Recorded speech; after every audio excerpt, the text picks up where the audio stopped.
بسم اللہ الرحمن الرحیم۔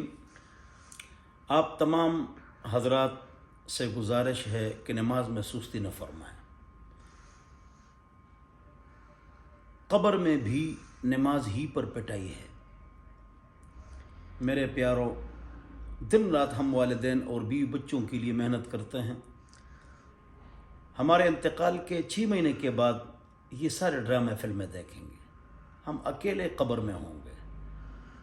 ہمارے دادا اور نانا کی قبر ہم کو معلوم نہیں ہے، ہماری قبر بھی یہ لوگ بھول جائیں گے جن کے لیے محنت کرتے ہیں، مزدوری کرتے ہیں، دن رات ایک کیا ہوا ہے۔ تو نماز میں سستی نہ فرمائیں۔ دل نہ چاہے اور نماز پڑھو تو ڈبل ثواب ملتا ہے۔ آج کل جی میرا دل نہیں چاہتا ہے، والذین جاہدوا فینا لنہدینہم سبلنا۔ نماز میں سستی نہ فرمائے اور جماعت کے ساتھ نماز پڑھے۔ جو قرآن حدیث اور ختم نبوت کو مانے وہ مسلمان ہیں، سب مانتے ہیں، لہذا سارے مسلمان ہیں، سب کے پیچھے نماز پڑھو، سب سے محبت کرو۔ ہم رب کے ہیں، رب ہمارے ہیں، ہم سب کے ہیں، سب ہمارے ہیں۔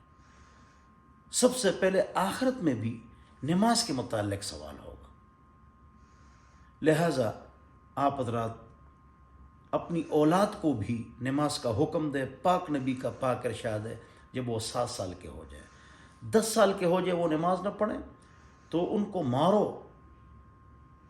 وَضْرِبُوهُمْ بِهَا إِذَا بَلَغُوا 10۔ اسکول، کالج، یونیورسٹی، دفتر، دکان پابندی سے جاتے ہیں۔ بچہ اگر اسکول نہ جائے، کالج نہ جائے یا دفتر 3 دن نہ جائے، گھر میں کوحرام مچ جائے، لیکن اگر وہ بچہ نماز نہ پڑھے ہم کو کوئی پریشانی نہیں ہوتی۔ انہی بچوں کی وجہ سے اللہ تعالیٰ بعد میں ہماری پٹائی کرواتا ہے کہ ان کی آخرت کی فکر تو آپ نے نہیں کی تھی۔ تو اللہ تعالیٰ مجھے اور آپ حضرات کو 5 وقت نماز جماعت کے ساتھ خصوصاً فجر کی پڑھنے کی توفیق نصیب فرمائے۔